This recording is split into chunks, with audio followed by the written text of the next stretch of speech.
Je čas na výborný poctivý recept, a to na kuracie na spôsob sviečkovej. Mala som tieto kuracie kúsky, sú to horné stehná a ešte aj prsia. Takto som ich pekne na cibulke opražila, samozrejme som ich trošku posolila, no a z každej strany som ich orestovala. Musela som si takto pomôcť tanierom, aby som všetky pekne z každej strany mohla opražiť. No a teraz ich dávam naspäť. Dám troška papriky, kúsok korenia a potom prisypem túto zmes pod sviečkovú. No a ešte som pridala aj čerstvú zeleninku petržlen s mrkvou. Podlejem to celé vodou, tak aby trošku mäsko vytrčalo. Dám 3 bobkové listy, 4 guličky nového korenia, no a dám to dusiť. No a keď sa to udusilo po cca tých 35-40 minútach, premiešam to, vyberiem mäsko a idem teda robiť tú omáčku. Vybrala som aj bobkové listy, no a tyčovým mixérom tú zeleninku takto riadne vymixujem do takéto hladkej konzistencie.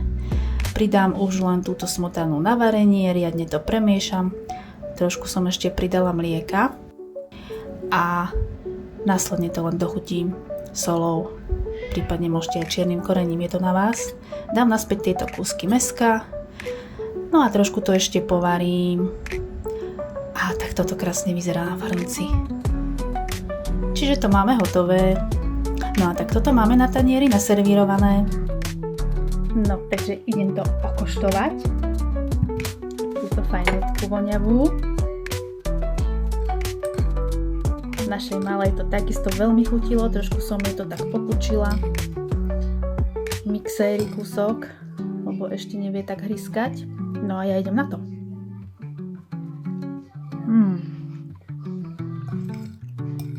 Tá omáčka je výborná.